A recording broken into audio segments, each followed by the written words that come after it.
Hey there, and welcome to the Apartment Building Investing Podcast. I'm your host, Michael Blank. I'm really excited that you're here. Today on our show, I have Mark Hentemann, my first Hollywood superstar.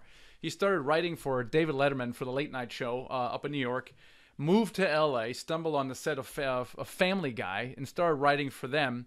And to try to get himself over the hump, he decided to invest some of the money that he was given for a script up front into a duplex. And he moved into one side and then into the other side.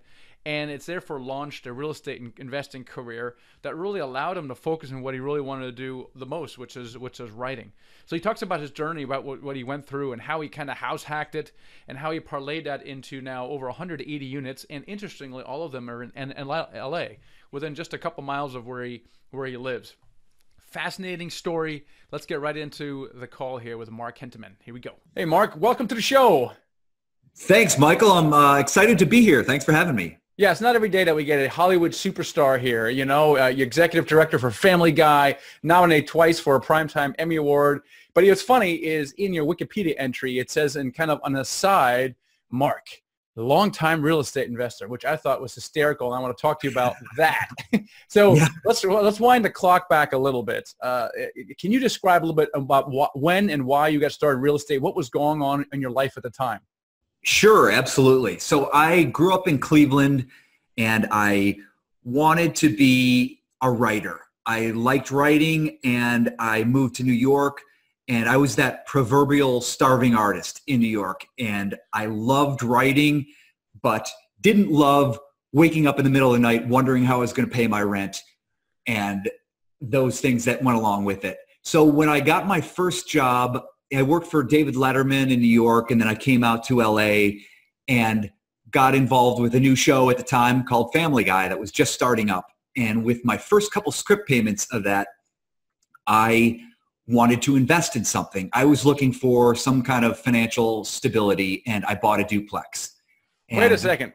See, you get some extra money. The average normal American is not going thinking, oh, where am I going to invest it? Right? They're going to I'm buying a car because that's what everybody else does. Why in the world would someone like you, especially live in Hollywood, right? When you're surrounded by glitz and yeah. By the way, I worked on a show where we did, you know how do you remember they have you get 13 episodes and then they call it the back nine, the back nine. Second half of the season picked up. If you're on a new show, I was on a show where we did our first 13 and the second we were waiting for our back nine. And these were all brand new actors who hadn't been employed much. And every one of them bought a new SUV, like a Mercedes or Porsche SUV. And of course, we got canceled 3 episodes later, and that was the end of it. Brutal, but yet here you are. You get a little extra money, and your first thought apparently is, oh, well, where do I invest it? Why did you think that and not do what everybody else does, which is buy a fat car? I think I credit some of the traumatic experience of waking up in the middle of the night, wondering how I was going to pay my rent. I needed some financial security. I loved the pursuit of the writing business and the entertainment business, but I didn't love that aspect of the financial instability that came along with it. So as soon as I had some money, I wanted to find a way to get some financial security. That's very interesting, right? Because meanwhile, everyone's driving the shiny SUV or whatever, and I don't know, what were you driving at the time? I can't even remember. A Honda, not that. Totally. So it seems to me very interesting, Mark, that the thought of financial instability was the number one factor in your mind at the time with regard to finances. Yes. And I thought, I always was convinced that I was going to be out of work in 6 months at any given time. And maybe even now, but I don't really care. But is that essentially the path for the average, writer or actor? Is that what you were seeing around you? A lot of instability? I think, I was, being from Ohio, I never knew anybody that had been successful in the entertainment business. I had no contacts out here. So I didn't even think it was really plausible and realistic. So I was always waiting to be spit out of the industry. I always assumed within 3 months, I'm going to get spit out. Something's going to happen. The show's going to get canceled, whatever. So that's pretty cool. So you got started writing for Family Guy. It sounds like they just give you a bunch of a lump sum up front. So you had all this kind of this money laying around. Is that what happened? Yeah, well, you write a script and you get paid. I don't know. It's about 25,000 or something when you write a script. And I think I wrote 2 of them, and I had come out to LA with nothing in terms of money and actually debt. I came out with my wife and we had some student loans we were still trying to pay off. And when I got this $50,000, I met a broker and told her, like, I'm interested in buying an investment property. Don't show me any cute houses. I don't want anything. Show me something rough around the edges. It has to be the best investment I have ever made for this to be worthwhile. And, to her credit, I didn't really think I'd ever speak with her again. I just gave her this is my criteria, and I walked away. She called me a few weeks later and said, I found the property you need to buy, but it's got a catch. You need to become a landlord. And she showed me this rough duplex that happened to be in an area that I knew was rapidly improving. There was a lot of gentrification. It was right near this little village of coffee shops and restaurants that was really hot at the time. And I jumped in and I got in a bidding war. Of course, it's LA. I think there was 14 other offers on the property. And I was terrified. I didn't know how to value a property accurately. And so I was just flying by the seat of my pants on this roller coaster ride. And ultimately I won the bid. I think the property was listed at 380,000. I think I opened my offer at 350, and I ended up getting the property at 435,000 when everyone else was out of the game. Wow, that makes you the smartest guy or the dumbest guy of the Right. Right. Yeah, it was. Who knew? I had no idea what I was doing, but I kind of recognized that this property could look great if it had a little TLC, if it was fixed up, the area was improving. But yeah, I was like, I would never do that again. I would never overpay that much. But that's funny, but it's funny in the hindsight. A lot of us, especially entrepreneurs, we would never do that first, whatever we did ever again, knowing what we now know. So ignorance basically gets us into the game, which is perfect. That's exactly what it's there for. So what happened with the duplex? Did you lose your shirt or what happened? No, I jumped in, rolled up my sleeves, embraced becoming a landlord. For those who watch Family Guy, my first tenant was Mike Henry, who plays Cleveland and Herbert and Consuela. And he was a good tenant to learn by. He was a slob, a bit of a slob, and hound him. But we were buddies, and it was fun. And then he had moved, and I turned the unit a couple times, increased rents, got out of PMI after about a year and a half, and at the same time rates were going down. So I think I jumped from like a 7.5% to about a 4.5% with a refi. And yeah, I during this whole time, I was convinced I had probably made a big mistake with this. I was riding it. I couldn't tell if this was a good investment or not, but we were in the mid 2000s and I was benefiting from the appreciation that was happening everywhere during the mid 2000s.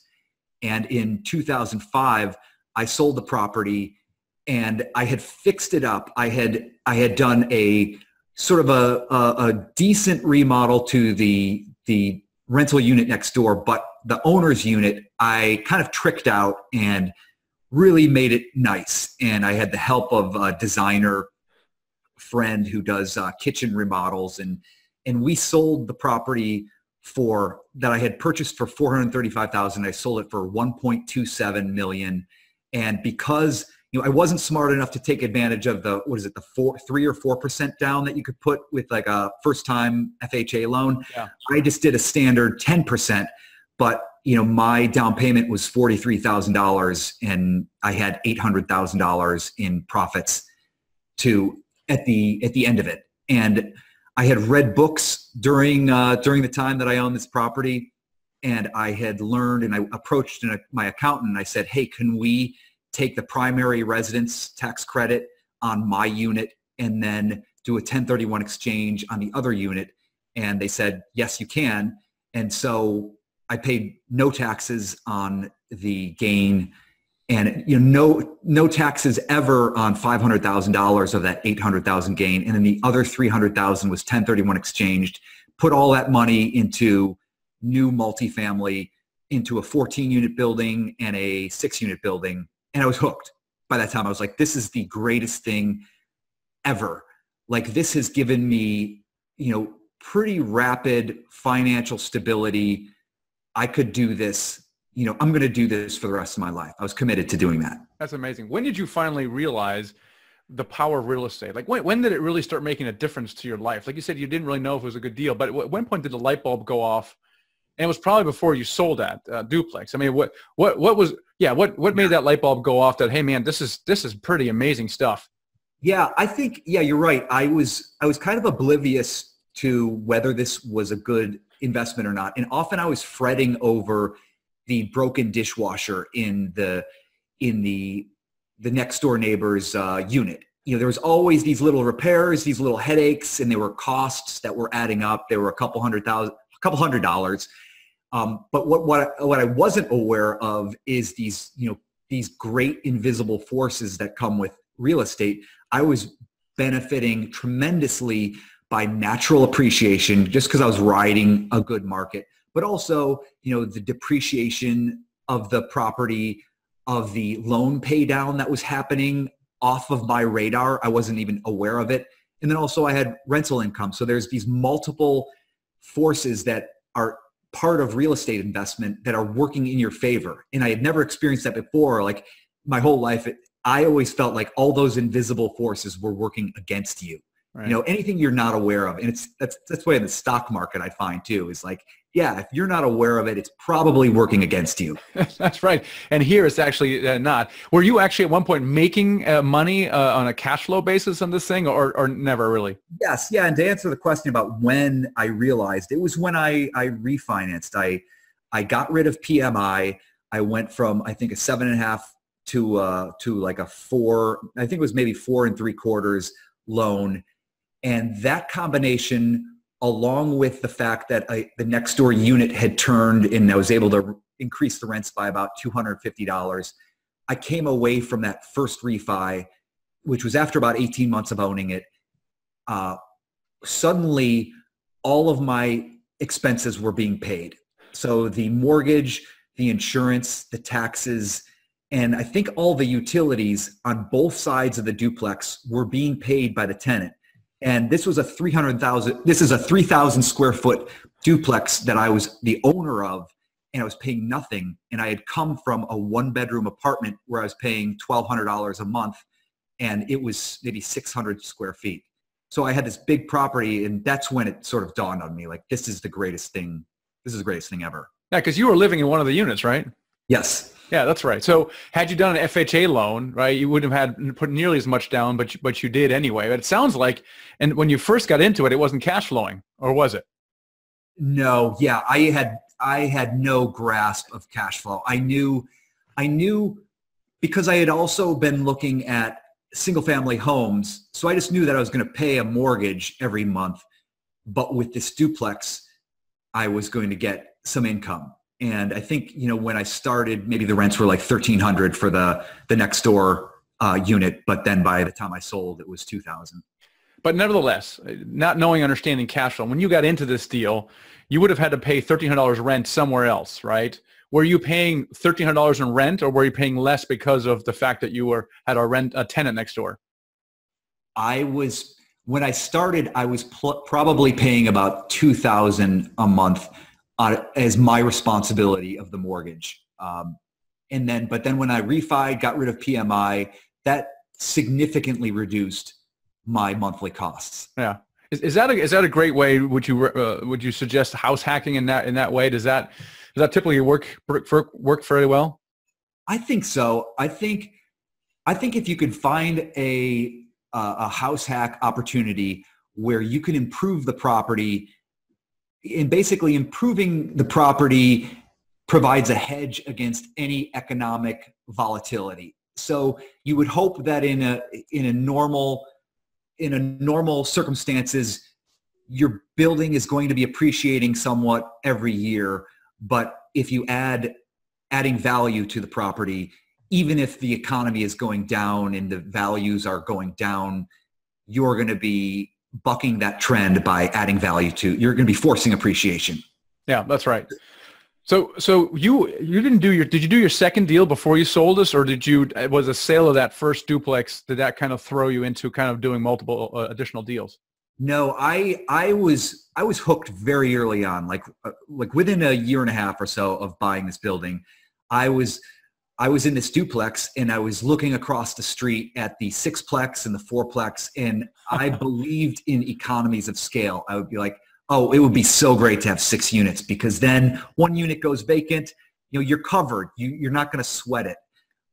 Whereas in a single family home, somebody moves out, you've got the entire property is vacant with no cash flow and you're responsible for it. So I was on board with multifamily investing right away. I believed in the economies of scale, one roof, one plumbing system. It just seemed like a great model. And so I started buying. You did. So you were saving as much money as you could and you started buying these small multifamilies? Yes. I was kind of trying to pump all of the income that I made from scripts or show fees that I got into real estate.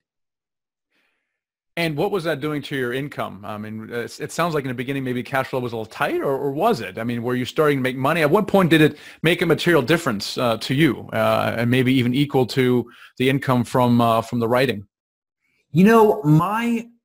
I had always, in knock on wood, I have stayed steadily employed in the entertainment business for 20 years now without a break.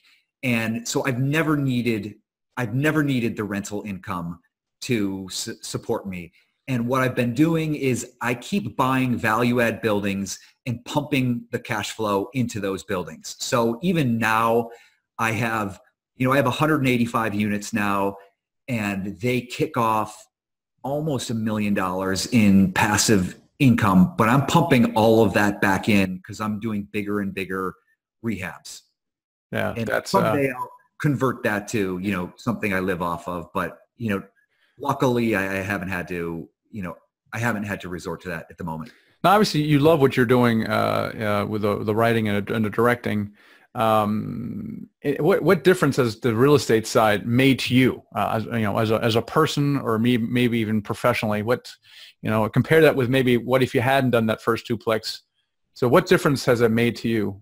I think it's made it more enjoyable. It's taken the financial aspects of it kind of out of the equation. I mean, one thing I've noticed, and I noticed this as soon as I got into real estate investing is such a better economic model than the entertainment business is. In the entertainment business, you're paying agents, lawyers, managers, you're paying union dues, you're getting taxed at about 50% of income. But the money is good, and but real estate is just this great economic model. It's so tax efficient. It's so the income comes in, and I really like that. And so I don't really worry about the money aspects of the television or the entertainment business income. I do it for fun. I get well paid, and I'm always pumping it in to just build this real estate. Because I have this saying that I have, and I tell friends that, whenever the entertainment business decides to spit me out, that's fine, but I'm going to do real estate investing until I'm 100. That's very good. Mark, what's your perfect day look like? My perfect day? I don't know. I mean, I love, I like what I do. I love both things that I do. I love going to work. I laugh a lot. The people that I work with make me laugh. I think that's kind of a special thing is to be, middle-aged and you go to work and you're actually laughing like a fourth grader, like half the day. But I also, I get home, I mean, I don't plan this or this isn't my agenda, but I come home from work and I jump right into real estate, and I have this obsession with it, and I love finding properties. I have this entrepreneurial drive, I think, and I think I always have that, you're creating your own future with this kind of thing. And so my perfect day is going to work, writing jokes for Family Guy or pilots or whatever, and then working on real estate, networking, looking for properties. That's awesome. So you're living your perfect day every day then. Yeah. Spending time with my kids. Yeah. Yeah. That's fabulous. Now, of course, we're wondering, in LA, my goodness, you have 185 units. What in the world are you buying in LA that makes any kind of sense at all? I don't know. People always say that. I think LA is great. And what I find there is, I find that rent control is a great opportunity if you can navigate it. And also LA has, such strict building restrictions and regulations, and there's such a lack of land that the inventory doesn't seem to keep up with demand. And it's sort of chronically there's chronic undersupply. And specifically in the type of product that I buy B and class multifamily buildings in up and coming areas. And that's what I do. Living here, I know I usually invest within a couple miles from where I live. So I can see the pockets. I know those neighborhoods intimately. I know what's up and coming. Downtown LA used to be basically Skid Row. If you're familiar with what's happening in LA, downtown LA used to be a deserted. It used to be a ghost town. But during the mid 2000s, there was a huge wave of construction going on there, and a lot of jobs went down there. And now it's like this really vibrant place with a lot of restaurants, and employment is down there. And then also I'm sandwiched between downtown and Hollywood. And so I just kind of look in that geographic area. Koreatown is right next to me, and there's tons of opportunity to buy existing product, which is, maybe 40 to 50-year-old multifamily buildings that are B and C class. It's affordable, and that type of product is drastically in drastic undersupply. And I find opportunities all the time there. Not all the time. I mean, they're hard. Yeah. Okay. So they're not falling in your lap, right? No. Yeah. I mean, you're hustling out there. You're making calls. Yeah, clearly. So it's an example that you can find deals in almost any market. But I think a lot of it is just spending time there, having the relationships probably with brokers, maybe even with the sellers directly. So that's really, really key.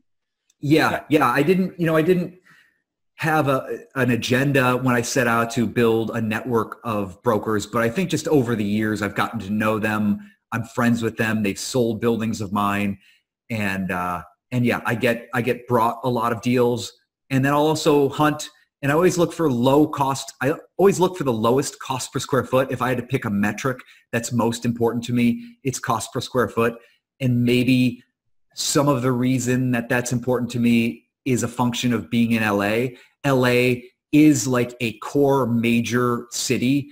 And so when you're in that geographic core, there's just inherent value there that will always be in demand. There's jobs, there's people that always want to live there. So I try to find the cheapest properties in the best areas and get in at a price that's almost comparable to what the land is worth.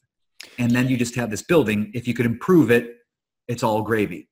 Yeah, that's right. You got to be able to prove it as well. Now, you also recently got into syndications. How was that? Was that pretty easy for you, or maybe a little more challenging? Yeah, I'd had partnerships before, and I'd become an evangelist for real estate investing and brought some of my coworkers and colleagues into deals with me. But about a little over a year ago, I was ready to slow down. I was like, all right, this market is very heated.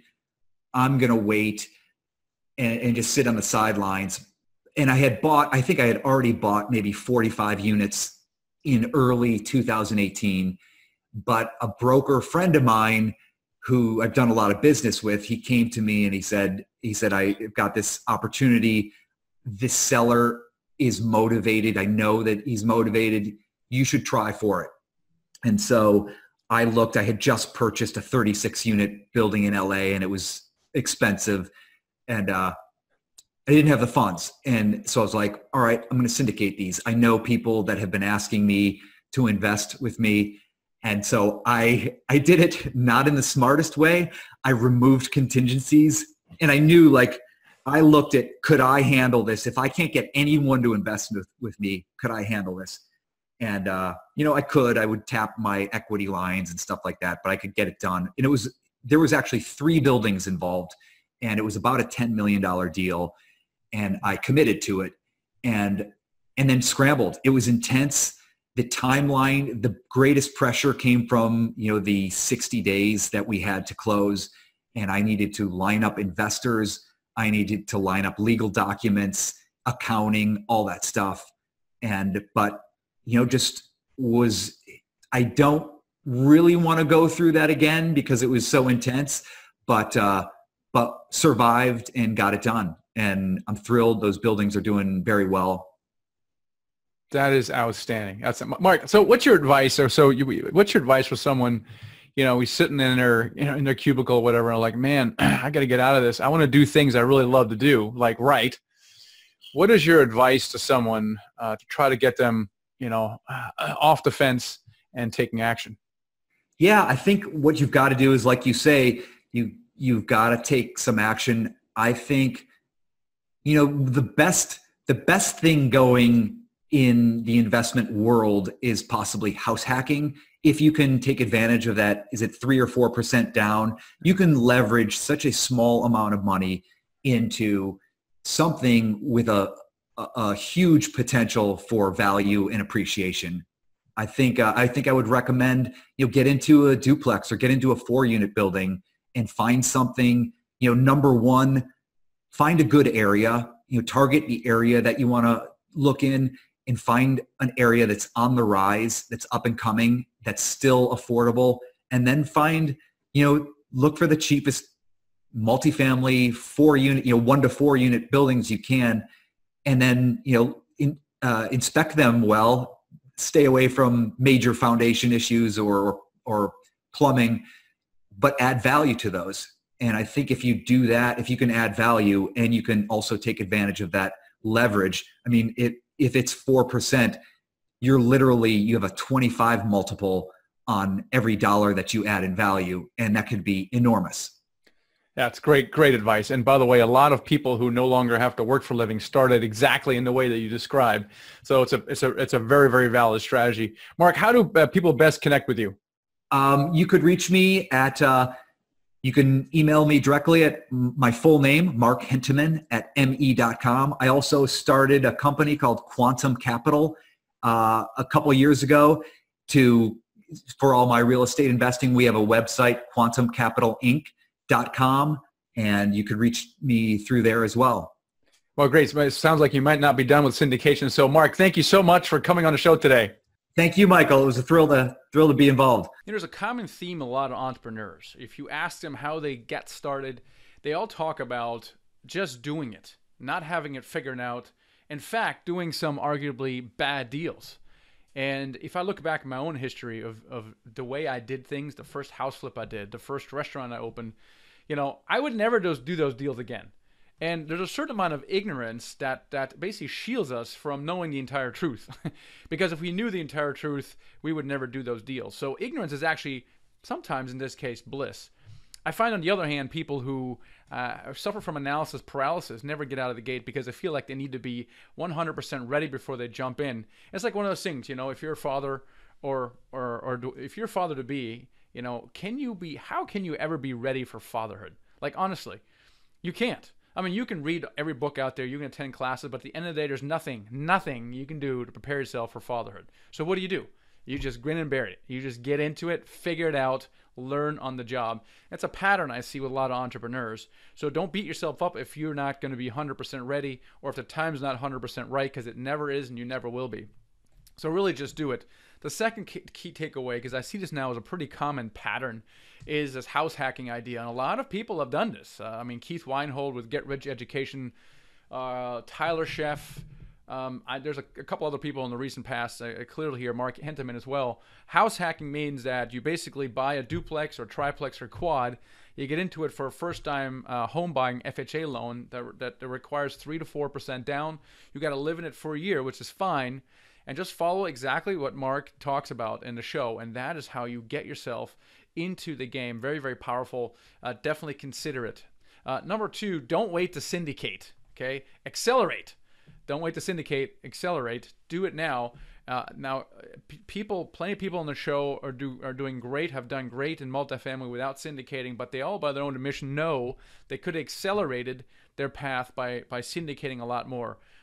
And you can see by Mark's comments, though, it was pretty traumatizing. He created a company so he can syndicate more deals because he sees the power of the syndication. So don't wait to syndicate. Accelerate.